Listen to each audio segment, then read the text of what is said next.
ইসলাম ইতিহাস ও সংস্কৃতি বিভাগে অনলাইন ক্লাসে স্বাগতম জানাচ্ছি। আমি শাহিনা বেগম, সহযোগী অধ্যাপক, ইসলাম ইতিহাস ও সংস্কৃতি বিভাগ। আজকের ডিগ্রি প্রথম বর্ষ বিএ বিএসএস এর বিষয় কোড হচ্ছে 111601। তৃতীয় অধ্যায় খলিফায়ে রাশিদিন নিয়ে আলোচনা করব। খলিফায়ে রাশিদিনের উল্লেখযোগ্য শাসক যিনি হচ্ছেন হযরত ওমর রাদিয়াল্লাহু তাআলা আনহু। তার উপরে গত ক্লাসে আমরা তার সামরিক অভিযান বা তার ইসলামী রাজ্যের সম্প্রসারণ নিয়ে ক্লাস নিয়েছিলাম। আজকে আমরা হযরত ওমর রাদিয়াল্লাহু তাআলা আনহুর প্রশাসনিক ব্যবস্থা নিয়ে আলোচনা করব। হযরত ওমর রাদিয়াল্লাহু তাআলা ছিলেন ইসলামের রাজনৈতিক শাসন ব্যবস্থার প্রকৃত প্রতিষ্ঠাতা। খলিফা ওমর শুধু একজন রাজ্যবিজয়ী বীরই ছিলেন না, উপরন্তু তিনি একজন সুযোগ্য শাসনকর্তাও ছিলেন। তিনি বিশ্বের শাসকদের নিকট আদর্শ স্থানীয় ছিলেন। তার শাসন ব্যবস্থার সার্বিক দিক নিয়ে আলোচনা করছি এখন। যে তার শাসন ব্যবস্থা ছিল গণতান্ত্রিক, সম্পূর্ণরূপে গণতান্ত্রিক তার শাসন নীতি। তিনি কোরআন ও হাদিসের নির্দেশ এবং জনসাধারণের ইচ্ছা অনুযায়ী খেলাফত পরিচালনা করতেন।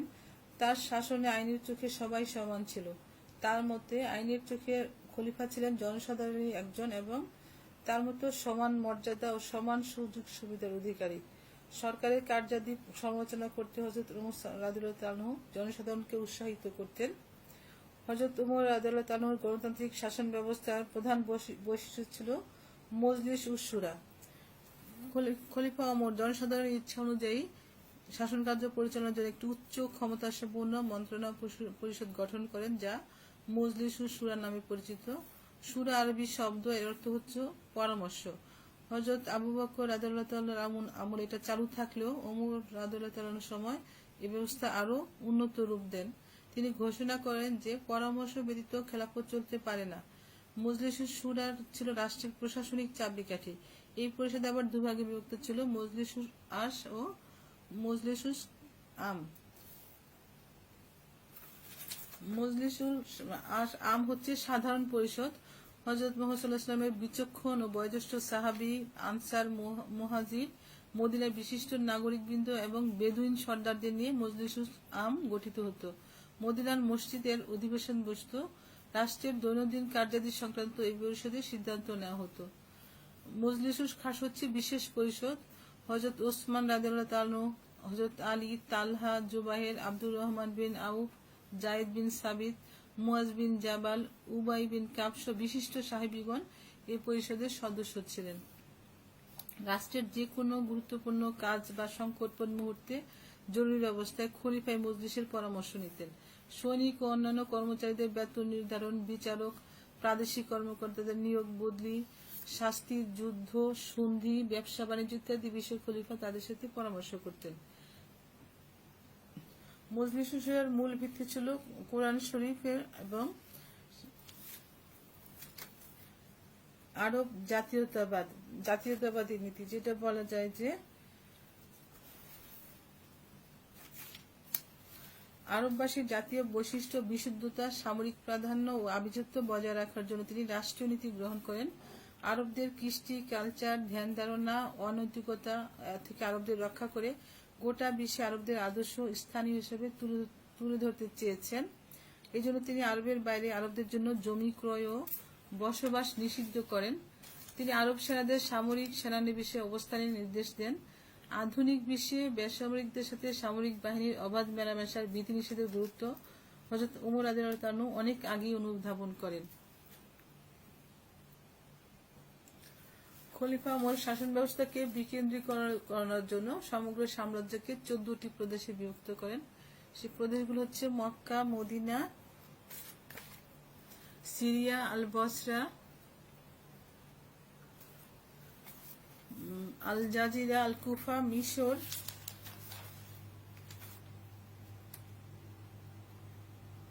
প্যালেস্টাইন, ফারস, কিরমান, খোরাসান, মাকরান ও সিজিস্তান, আজারবাইজান। তিনি প্রত্যেক প্রদেশকে জেলা এবং প্রত্যেক জেলাকে মহকুমায় বিভক্ত করেন। খলিফা শুরার পরামর্শ এবং জনগণের মত যাচাই করে প্রত্যেক প্রদেশে একজন করে ওয়ালি এবং প্রত্যেক জেলা একজন করে আমির নিযুক্ত করতেন। তারা খলিফার নিকট স্ব এলাকার হিসেব নিকেশ দাখিল করতেন। নিয়োগের সময় তাদেরকে তাদের দায়িত্ব, কর্তব্য, ক্ষমতা সম্বন্ধে খলিফা পরিষ্কারভাবে অবগত করতেন এবং নিয়োগপত্র সকল কর্মকর্তাদের ভূসম্পত্তির হিসাব রাখতেন। দায়িত্ব পালনে অবহেলা করলে কিংবা তাদের বিরুদ্ধে জনসাধারণের অভিযোগ সত্য প্রমাণিত হলে তারা শুধু বরখাস্তই হতেন না, অনেক ক্ষেত্রে শাস্তিপ্রাপ্ত হতেন। ওয়ালিগণ, যিনি প্রাদেশিক শাসনকর্তা, শুধু প্রশাসনিক কর্মকর্তাই ছিলেন না, তারা নিজ নিজ প্রদেশের সামরিক, ধর্মীয়, রাজস্ব বিভাগের প্রধান ছিলেন। শাসনকার্যে তাকে একজন কাতিব প্রধান উপদেষ্টা, একজন কাতিবুদ্দান প্রধান সামরিক উপদেষ্টা, একজন সাহিবুল খারাজ রাজস্ব উপদেষ্টা, একজন সাহিবুল আহদাম পুলিশ উপদেষ্টা, একজন সাহিবুল বাইতুল মাল কোষাধ্যক্ষ এবং একজন কাজী আর অনেক কর্মচারী সাহায্য করতেন।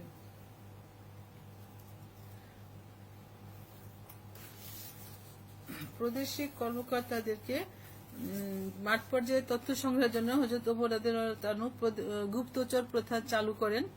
খলিফা কর্তৃক নিয়োগপ্রাপ্ত গুপ্তচরগণ সরকারি কর্মচারীদের গতিবিধি এবং কার্যকলাপ বিবরণ করে তার নিকট পেশ করতেন। জনস্বার্থ, রাষ্ট্র নীতি বিরোধী কার্যকলাপের অভিযোগ পেলে দ্রুত উপযুক্ত ব্যবস্থা গ্রহণ করতেন। এর ফলে দুর্নীতি, সরকারি অর্থ আত্মসাৎ, জনস্বার্থ বিরোধী কার্যকলাপ থেকে ওয়ালি প্রশাসন মুক্ত থাকত।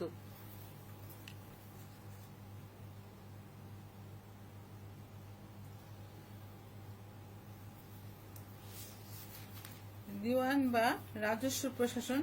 হযরত ওমর রাদিয়াল্লাহু তাআলা আনহু রাষ্ট্রের আয় ব্যয় সংরক্ষণের জন্য দিওয়ান নামে একটি স্থায়ী বিভাগ প্রতিষ্ঠা করেন এবং এটা তার বৈপ্লবিক রাজস্ব সংস্কারের সর্বোৎকৃষ্ট দিক বলে ইসলামের পূর্বে বিজিত দেশসমূহে নির্যাতনমূলক কৃষি ব্যবস্থা বিলোপ করেন। তার শাসনামলে 7 প্রকার রাজস্ব ছিল।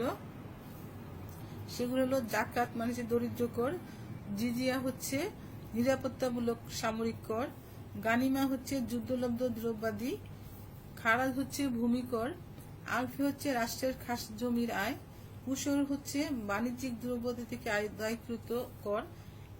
এছাড়া আল হিমা ছিল পশুচারণ ক্ষেত্রের কর নামের এক ধরনের করের প্রবর্তন করেন।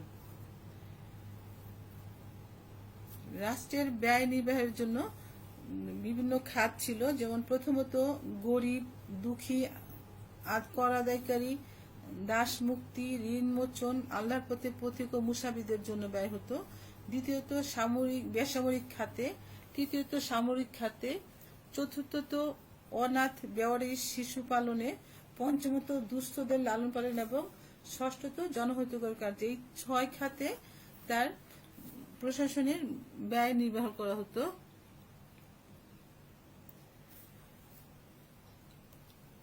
খলিফা ওমর রাদিয়াল্লাহু তাআলা আনহু বাইতুল মাল বা রাজকীয় কোষাগারের পুনর্গঠন আরেকটি শ্রেষ্ঠ কৃতিত্ব। খিলাফতের দ্বিতীয় বছরে আবু বকর রাদিয়াল্লাহু তাআলা আনহু মদিনায় একটি কোষাগার স্থাপন করেছিলেন, কিন্তু তার মৃত্যুর সময়তে মাত্র 1 দিরহাম সঞ্চিত ছিল। ওয়ালিদ বিন হাসামের পরামর্শে ওমর রাদিয়াল্লাহু তাআলা আনহু আব্দুল্লাহ বিন আকরামকে প্রধান কোষাধ্যক্ষ নিযুক্ত করেন এবং মদিনায় বাইতুল মালের সংস্কার ও পুনর্গঠন করেন। এছাড়া সকল প্রদেশের শাখা প্রতিষ্ঠা করা হয়। এটা 3 ধরনের ছিল, যথা যেমন বাইতুল মাল আল খাস, শাসক ও অভিজাত সম্পত্তি; বাইতুল মাল আল আস হচ্ছে রাষ্ট্রীয় এবং কেন্দ্রীয় ব্যাংক; বাইতুল মাল আল মুসলিমিন হচ্ছে সমাজ কল্যাণমূলক কার্যক্রম। খলিফা ওমর রাদিয়াল্লাহু তাআলা আনহু বিজিত এলাকা জরিপ করে কৃষকদের মধ্যে ভূমি বন্টন করে কর নির্ধারণ করতেন। রাষ্ট্রের আয় ব্যয়ের সাথে সাথে খলিফা দিওয়ানুল খারাজ নামে একটি নতুন রাজস্ব বিভাগ প্রতিষ্ঠা করেন। এর কাজ ছিল রাষ্ট্রের আয় ব্যয়ের হিসাব নিকাশ রক্ষা করা, প্রয়োজনীয় খরচ নির্বাহের পর উদ্ধৃত অর্থ মুসলিম জনসাধারণের মধ্যে বন্টনের ব্যবস্থা করা।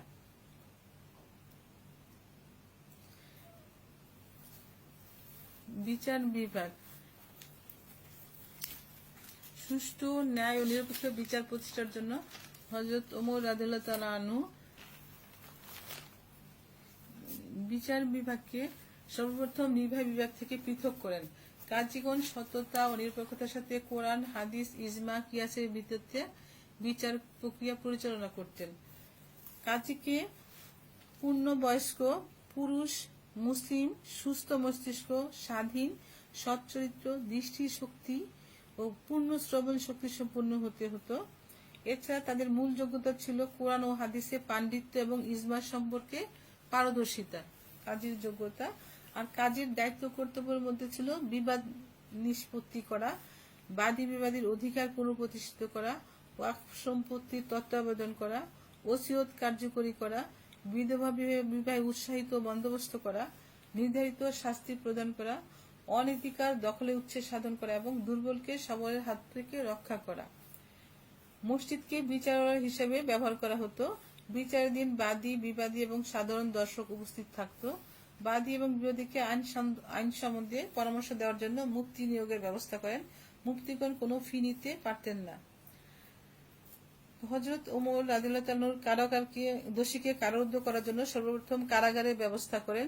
তিনি সাফওয়ান বিন উমাইয়ার গৃহ ক্রয় করে মক্কায় কারাগার প্রতিষ্ঠা করেন। অনুরূপভাবে প্রাদেশিক রাজধানীগুলোতেও কারাগার প্রতিষ্ঠা করা হয়। তিনি নির্বাসনের দণ্ড প্রদানের রীতিও প্রবর্তন করেন।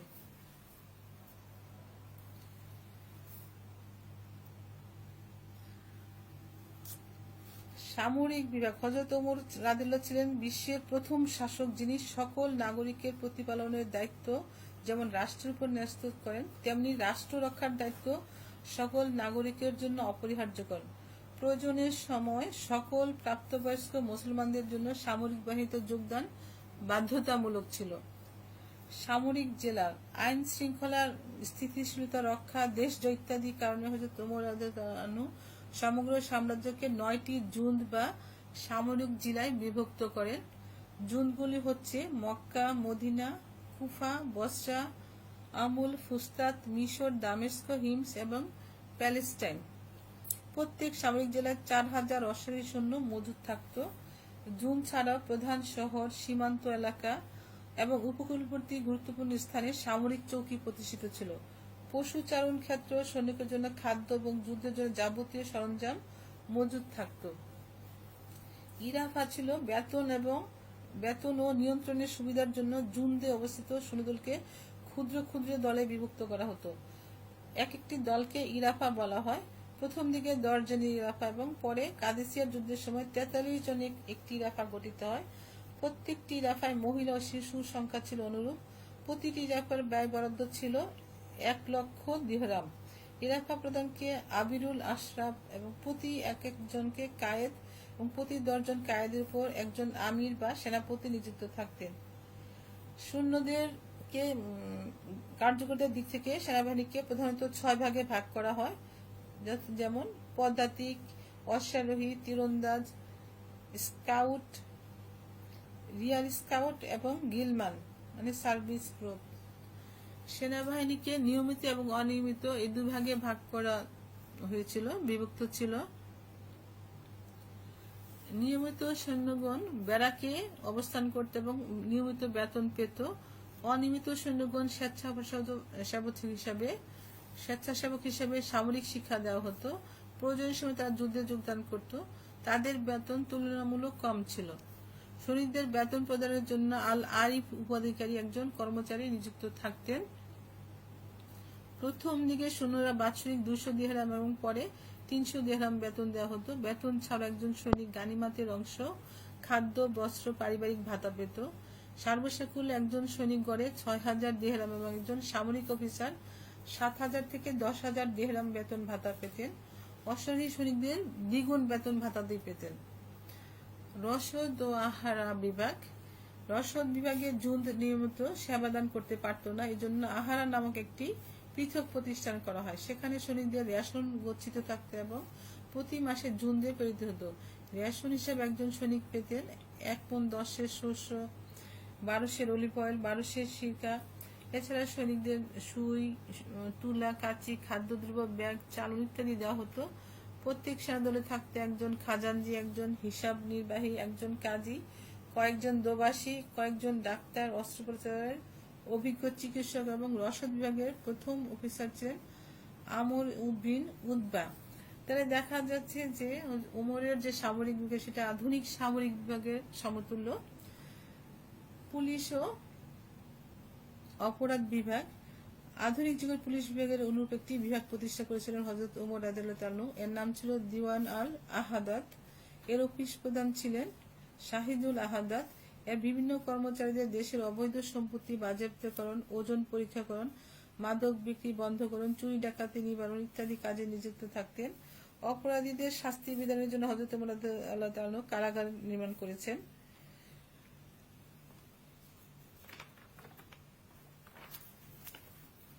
হযরত ওমর জনহিতকর কার্য বলে যে হযরত ওমর রাজ্য যে শাসন সংস্কারের সঙ্গে সঙ্গে নির্মাণ কার্যে মনোনিবেশ করেন। নাজারাতি নাফিয়ার তত্ত্বাবধানে 4000 নতুন মসজিদ, অসংখ্য দুর্গ, সেনানিবাস, সরকারি কার্যালয়, বড় বড় রাস্তাঘাট, বিদ্যালয়, হাসপাতাল, পুল ইত্যাদি নির্মিত হয়। জলকষ্ট নিবারণ এবং ভূমির উর্বরতা বৃদ্ধির জন্য তিনি বসরায় আবু মুসা খাল, পারস্যের সাদ খাল, ইরাকে মাকাল খাল, মিশরে আমিরুল মুমিনিন খাল নির্মাণ করেন। হযরত ওমর রাদিয়াল্লাহু তাআলার নির্দেশে মিশর বিজে আমল সুয়েজ খাল নির্মাণ করেন। তার আমলে দারুল আমারাত দেওয়ান, বাইতুল মাল, অতিথি ভবন ইত্যাদি স্থাপিত হয়। প্রশস্ত রাস্তার মাধ্যমে মদিনার সাথে অন্যান্য প্রদেশগুলো সংযুক্ত করা হয়। হযরত ওমর রাদিয়াল্লাহু তাআলা 10 বছর 2 মাস খিলাফত প্রতিষ্ঠিত থেকে 644 খ্রিস্টাব্দে মদিনার মসজিদে নামাজরত অবস্থায় আবু লুলু ফিরোজ নামে জৈনক খ্রিস্টান পারসিক আতাতের ছুরিকাঘাতে শাহাদাত বরণ করেন।